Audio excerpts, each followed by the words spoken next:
Bonjour tout le monde. Aujourd'hui, dans la lecture, on va introduire les modèles de langue, un concept hyper important en NLP. Dans la lecture précédente, on a parlé beaucoup des représentations vectorielles des mots, ce qu'on appelle communément des word embeddings. Et ces représentations vectorielles-là ont longtemps été utilisées dans ce qu'on appelle parfois on peut appeler ça des downstream tasks, qu'on appelle, donc des réseaux qui sont spécifiques à une tâche. Et bon, pour avoir une représentation qui était intéressante pour chacun des mots de notre vocabulaire, bon, on procédait à un pré-entraînement pour obtenir ce qu'on appelait les word embeddings. Donc, on a vu Fastex qui le fait, un des outils qui est encore très utilisé actuellement. Et avec Fastex, on était capable d'avoir une représentation vectorielle pour chacun des mots dans notre vocabulaire. Et avec cette représentation vectorielle-là, qui était optimisée, et bon, ainsi de suite, on a vu un paquet de raisons pourquoi on voulait avoir ce style de représentation vectorielle-là. On les utilise dans des réseaux qui sont, eux, spécialisés pour faire, par exemple, de la classification de texte ou de l'étiquetage de séquences. Donc, l'étiquetage de séquences, prenez par exemple une phrase où est-ce qu'on veut être capable d'associer c'est quoi la fonction de chacun des mots dans cette phrase-là. Bon, on va prendre un réseau de neurones, qui pourrait être un réseau de neurones récurrent, par exemple, qui aurait en entrée chacune des représentations des mots. Et bon, étant donné la combinaison qui est faite avec le réseau de neurones récurrent, on pourrait essayer de prédire c'est quoi la fonction de chacun des mots. Bon. Je pense que je n'entrerai pas en détail dans ce style d'architecture-là. C'est pas le but du cours, loin de là. Mais les modèles de langue, et ça, bon, c'est tous ces concepts-là, word embeddings, modèles de langue, et même plus en détail, on peut voir ça dans le cours de traitement de la langue automatique qui est offert aussi à l'Université Laval, qui est enseigné par Luc Lamontagne au troisième cycle. On voit ça beaucoup plus en détail. Ici, je les introduis simplement parce que les architectures neuronales ont vraiment, ont vraiment avancé le state of the art dans ces domaines-là, donc dans l'obtention d'une représentation vectorielle. Donc, dans la lecture précédente, ce qu'on a vu, c'est des représentations qui étaient fixes pour des mots. Et là, depuis 2018, on a commencé à se diriger vers des représentations vectorielles qu'on dit contextuelles. Donc, on est capable d'avoir des word embeddings contextuels, et ça, c'est fait principalement grâce à un modèle de langue. Et on va voir pourquoi et comment on arrive à faire ça avec un modèle de langue. Donc, premièrement, en introduction, ce qu'on va voir aujourd'hui, c'est qu'est-ce qu'un modèle de langue exactement. Donc, et encore une fois, je le répète, bon, c'est vraiment tiré si ça peut, c'est tiré du cours de Luc Lamontagne, Technique et application du traitement de langue naturelle, qui est offert à l'Université Laval, habituellement à l'automne. Donc, la fonction première d'un réseau de neurones, c'est d'estimer la probabilité du prochain mot dans une phrase. C'est vraiment ce à quoi ça sert un modèle de langue. Et prenez par exemple cette phrase-ci, Jean se dirige vers le bar pour commander un verre de. Eh bien là, il y a déjà des mots qui naturellement nous viennent à l'esprit. Un verre d'eau, un verre de bière, un verre de vin.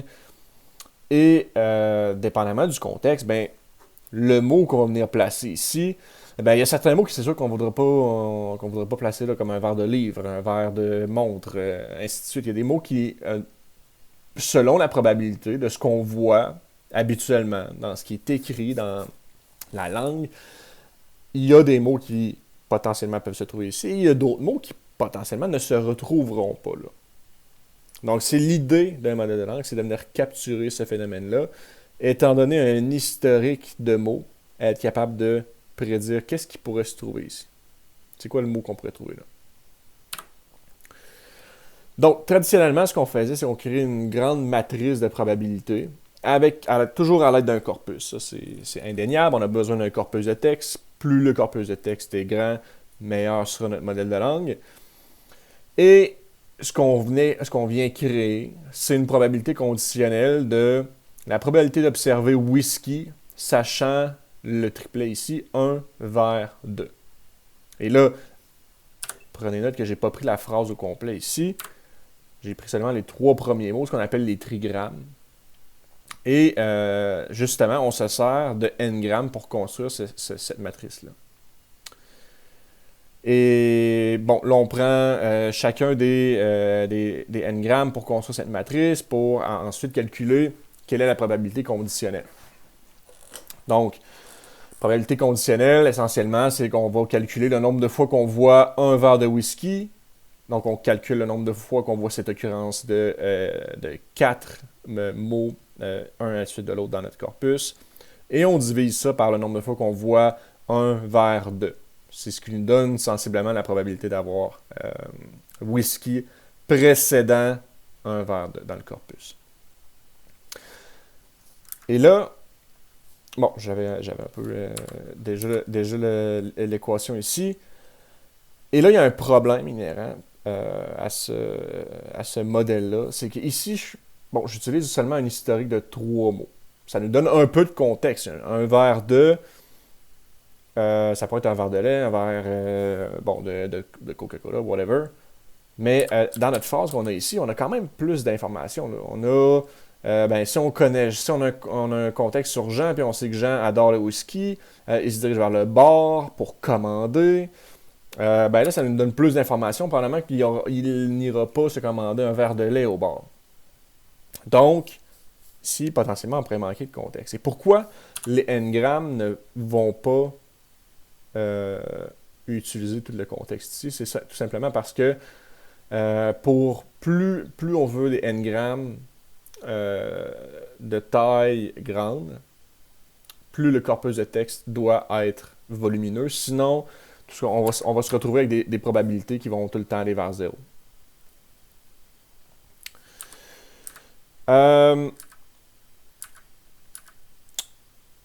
Donc, pour évaluer nos modèles de langue, en fait, on va utiliser de la cross-entropie pour entraîner un modèle de langue. On va le voir éventuellement, mais c'est essentiellement ce qu'on va faire avec un réseau de neurones, c'est qu'on va venir faire une classification, on va essayer de prédire c'est quoi le prochain mot, et étant donné le prochain mot, on calcule la cross-entropie sur l'ensemble du vocabulaire, et c'est ce qui va nous donner notre cross-entropie, mais aussi la perplexité de notre modèle, qui est tout simplement 2 à la cross-entropie. Et qu'est-ce que la perplexité? Ça définit un peu l'incertitude de notre modèle. À quel point la phrase qu'on voit, que notre réseau ou que notre modèle voit, à quel point cette phrase-là est probable d'exister ou d'avoir été vue dans le corpus de texte. Donc, plus la perplexité est élevée, plus le modèle est incertain. Donc, on va commencer avec un petit modèle de langue neuronale, modèle de langue neuronale le plus simple, et on va réutiliser le concept de n-grammes. Et cette architecture-là est aussi tirée d'un autre livre par Yoav Goldberg, qui est Neural Network Methods for Natural Language Processing, qui est un livre qui est, selon moi, assez bon. En fait, un des seuls livres en NLP où est-ce qu'on fait un très bon survol des différentes méthodes à l'aide de réseaux de neurones. Donc, pour notre réseau de neurones, effectivement, on va avoir une fenêtre fixe de n mots pour prédire le prochain mot, le n plus 1 mot. Et bon, ce qui est intéressant, c'est qu'on va gérer naturellement les n-grammes qui sont rarement ou jamais vus en train et ou test, donc dans notre ensemble d'entraînement ou notre ensemble de tests. Parce que, pensez ici, vous voyez, j'ai une phrase, j'ai un verre de, et ici, j'ai le mot tesguino dans mon ensemble de tests, et j'ai jamais vu ce terme-là dans mon ensemble d'entraînement, par exemple.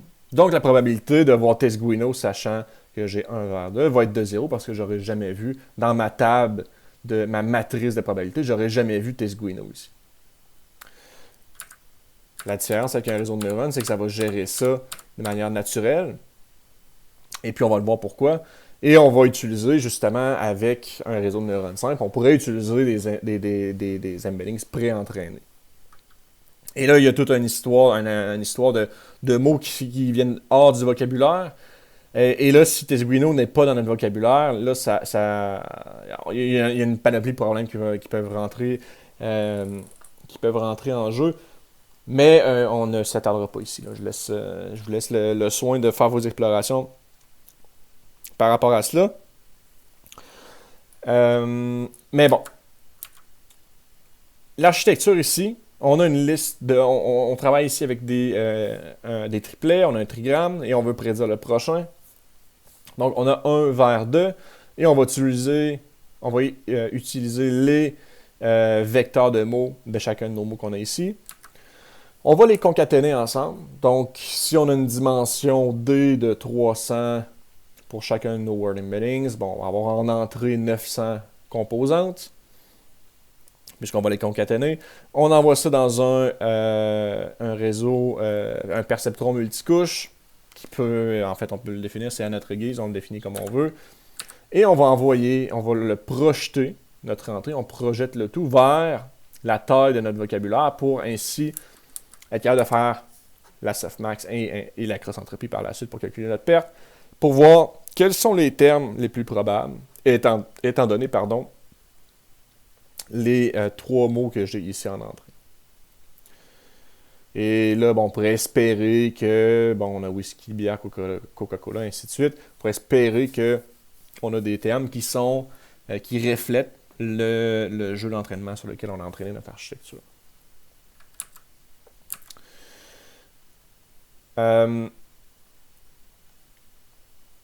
évidemment, ici, l'architecture est très simplifiée. Là, on pourrait, ici encore, on peut voir ça un peu comme un bag of words, mais on n'a pas d'indice sur l'ordre des mots. Mais en fait, si on concatène, on va avoir un indice sur l'ordre des mots, mais si on procède d'une autre manière, ça nous prendrait une sorte de positionnement pour ajouter un indicateur. Mais bref, ce qui est intéressant avec les réseaux de neurones, c'est qu'on peut vraiment les designer. Il y a une flexibilité sur le design de l'architecture. Ceci étant dit, c'est pas on ne considère pas vraiment cette architecture-là comme étant une bonne baseline. Avec les réseaux de neurones récurrents, on va vraiment se diriger vers quelque chose qui commence à être plus intéressant, où est-ce qu'on peut gérer un contexte de taille potentiellement infinie. Donc ici, avec un réseau de neurones récurrents, on pourrait prendre chacun des word embeddings pour chacun de nos mots. On envoie le tout dans notre cellule récurrente qui nous donne, bon, H0. Ensuite, on prend l'embedding du mot ce, envoie ça dans notre cellule récurrente, nous donne un H de 1, jusqu'à obtenir le dernier mot de notre phrase qui était de, un vers de. On prend son embedding et ce qui nous donne le H de T qui est le dernier hidden state de notre cellule récurrente. Qu'est-ce qu'on fait avec ce hidden state-là, qui est d'une dimension qu'on va avoir prédéfinie? Habituellement, c'est une dimension qui est relativement plus faible que notre vocabulaire, mais on va quand même projeter cette représentation-là vers la taille de notre vocabulaire pour, encore une fois, faire une softmax et obtenir le terme qui serait le plus probable, étant donné chacun des mots qui est passé dans notre cellule récurrente. Donc, la beauté ici, c'est qu'on n'a pas besoin de gérer une taille fixe comme on le fait avec notre perceptron multicouche. Le réseau de neurones récurrents le gère naturellement.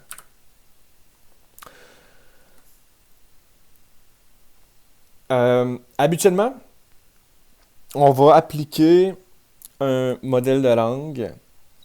Là, on parle surtout de modèle de langue récurrent. On va l'appliquer sur les mots, sur les mots du vocabulaire, les mots qui sont présents dans le dictionnaire. Et on peut aussi l'appliquer sur les caractères. Bon, dans certaines architectures, lorsqu'on fait du machine translation, la traduction automatique puis maintenant avec les réseaux de neurones, ça fonctionne très bien. On a souvent appliqué, dans ces architectures-là, il y a un modèle de langue inhérent dans ce qu'on appelle le décodeur. Et on appliquait avec les caractères. On appliquait notre modèle de langue avec les caractères, ce qui offrait une meilleure généralisation pour la traduction automatique. Donc, c'est pas impossible qu'on peut voir c'est pas impossible de voir des modèles de langue qui vont œuvrer sur les caractères. Maintenant, les architectures plus récentes, basées sur les transformers, et même on commence aussi à... En fait, les réseaux de neurones récurrents peuvent le faire aussi. On va les appliquer sur ce qu'on appelle des subwords ou des byte pair encoding, qui sont des fragments de mots qui occurrent de manière assez fréquente dans un corpus.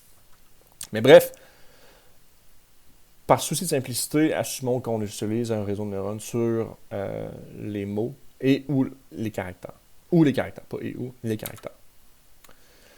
Donc, on fait seulement la sélection sur l'ensemble des caractères possibles, ce qui peut être beaucoup plus léger computationnellement. Et, bon, comme je le disais, il y a un souci au niveau de généralisation. On est capable de générer des mots qu'on n'a jamais vus dans le corpus lorsqu'on travaille sur les caractères, ce qui est quand même intéressant. Et là, bon, avec tous les nouveaux subwords et ainsi de suite qui sont, avec les byte pair encodings, pardon, qui ont pris l'assaut des modèles basés sur les transformers comme BERT, GPT, et ainsi de suite.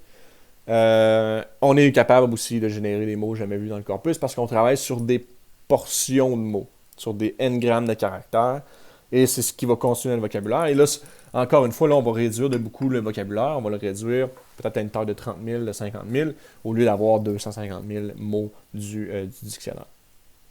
Et c'est ce qui offre un peu une généralisation out of the box avec ces modèles-là. Donc, on va se diriger vers Deep RNNs dans la prochaine capsule.